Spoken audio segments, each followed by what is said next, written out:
गीता हूं मैं, कुरान हूं मैं, गीता हूं मैं, कुरान हूं मैं, मुझे पढ़ इंसान हूं मैं।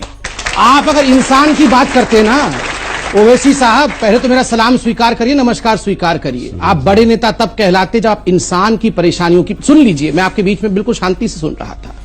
आप बड़े नेता तब कहलाते जब आप इंसान की परेशानियों और दिक्कतों की बात करते। आप छोटे नेता उस दिन हो गए जिस दिन आपने केवल मुसलमानों की बात की। मेरे निगाह में आज आप गिर गए। दूसरी बात देखिए, हिंदुस्तान की जनता आपका सबसे बड़ा चैनल है, घर घर में लोग इसे सुन रहे हैं, और मैं आज आगाह करता हूं, यह शब्द हटा दीजिए अपने शब्दकोश से कि मुस्लिम इलाका है। कोई इलाका हिंदू इलाका और कोई इलाका मुस्लिम इलाका नहीं है। यह मेरे देश भारत का इलाका है।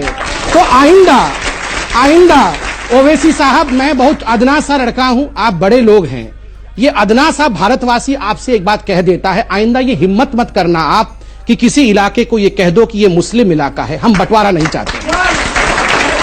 तीसरी बात, आपने सरकार की बात की, मैं सरकार की बात रखता हूं। आपने आंकड़े रखे, आपने कहा 85% मुसलमानों के पास आज तंगी है, अकाउंट नहीं खुले हुए हैं, वहां बैंक नहीं है।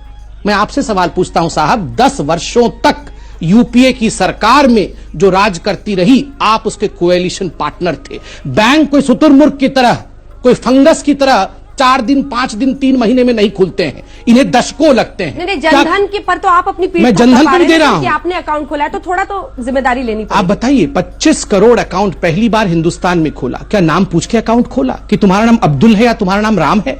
नाम पूछ के नहीं खोला। मैं आज ओवैसी साहब से पूछता हूं, ओवैसी साहब ये डॉक्यूमेंट दिखाएं कि अपने क्षेत्र में कितने मुसलमान भाइयों के हाथ पकड़ के आप अकाउंट खुलवाने ले गए थे, कितने बैंक आपने अपने इलाके में खुलवाए। देखिए, आपने बड़ा जनरलाइज कर दिया कि मुसलमान इलाके में बैंक नहीं है।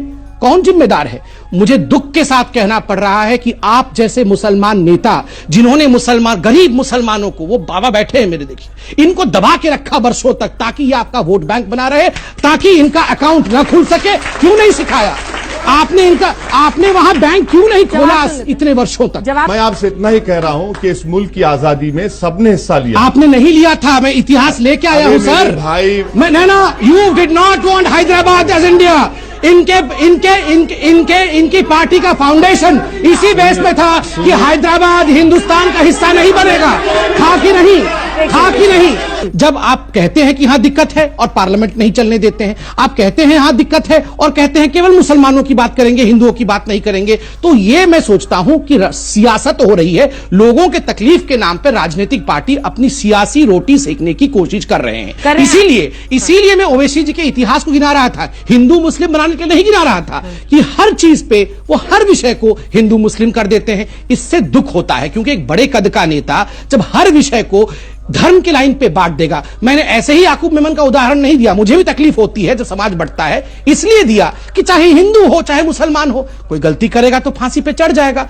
आपने कहा नहीं, याकूब मेमन फांसी पे इसलिए चढ़ा क्योंकि वो मुसलमान था। भारत माता की जय इसलिए नहीं बोलेंगे क्योंकि वो संविधान के खिलाफ है। आप ही के भाई जावेद अख्तर साहब ने कहा ना, अचकन पहनाना, जो आप सुंदर लग रहे हैं अचकन में, अचकन पहनाना तो संविधान ने नहीं सिखाया है, मगर फिर भी आप बड़े प्यार से अचकन पहन। धोती पहनाना मुझे भी संविधान ने नहीं सिखाया है, मगर मैं बड़े प्यार से पहनता हूं। तो आप हर बात पे क्यों हमारे संविधान को जवाब ओवैसी साहब जल्दी से कि लघु उद्योग के लोग अभी फिलहाल कुछ परेशान होंगे, और हमारे अल्मा मैटर अर्थात आपने संघ की तरफ उंगली उठाया और कहा कि उन्होंने छापा है। संघ तो अपना काम बिल्कुल ठीक से कर रही है। उन्होंने तो ये नहीं कहा कि हिंदू ज्यादा परेशान है, उन्होंने कहा लघु उद्योग। आप भी तो वही शब्द का प्रयोग कर सकते थे, आपने क्यों मुसलमान शब्द का प्रयोग कर दिया? यही कोई धोती पहन के, कोई टीका लगा के विश्व हिंदू परिषद का आदमी या कोई साधु या साध्वी कह देती ना कि हिंदुओं के इलाके में पैसा नहीं आता, तो पूरे देश में गजब डांट आता। ये हिंदुस्तान को बांटना चाहते हैं, ये हिंदुत्व बनाना चाहते हैं। यही ओवैसी साहब पार्लियामेंट में चिल्ला रहे होते, और आज में बोल रहे हैं कि मैं मुसलमानों की बात क्यों ना करूं। क्यों करेंगे केवल मुसलमानों की बात? सबकी बातें क्यों नहीं करेंगे? आपके प्राइम मिनिस्टर जाकर हमारे प्राइम मिनिस्टर सऊदी अरब जाकर नहीं, हमारे प्राइम मिनिस्टर एग्रीमेंट साइन करके आए। ये गलत बात है। मुसलमान याद नहीं आया? मुसलमान इलाके बोलेंगे, आपके प्राइम मिनिस्टर बोलेंगे। आपके प्राइम मिनिस्टर कौन है? नहीं अंजना जी, मैं पूछता हूँ ओवैसी जी के प्राइम मिनिस्टर कौन है? मेरे प्राइम मिनिस्टर मोदी है, तो ओवैसी जी के प्राइम मिनिस्टर कौन है? मुल्क के प्राइम मिनिस्टर। चलिए, नहीं अभी भी नहीं, ना आपके मुल्क के नहीं, आपके मुल्क के आप बोलेंगे आज कि मुल्क के मेरे प्राइम मुल्क के मिनिस्टर। मेरे प्राइम मिनिस्टर, बोल के दिखाइए। नहीं बोलेंगे। क्यों नहीं बोलेंगे? नहीं बोलेंगे। क्यों नहीं बोलेंगे? क्यों नहीं बोलेंगे? यही पार्टीशन है। ये अपने प्रधान, मेरी मर्जी नहीं होता है साहब, आप एक पार्लियामेंटेरियन है। सुन लीजिए, एक पार्लियामेंटेरियन जो अपने प्राइम मिनिस्टर को अपना प्राइम मिनिस्टर, अपने मुल्क को अपना मुल्क नहीं कह सकता, ये बंटवारा नहीं कर रहे हैं तो क्या कर रहे हैं?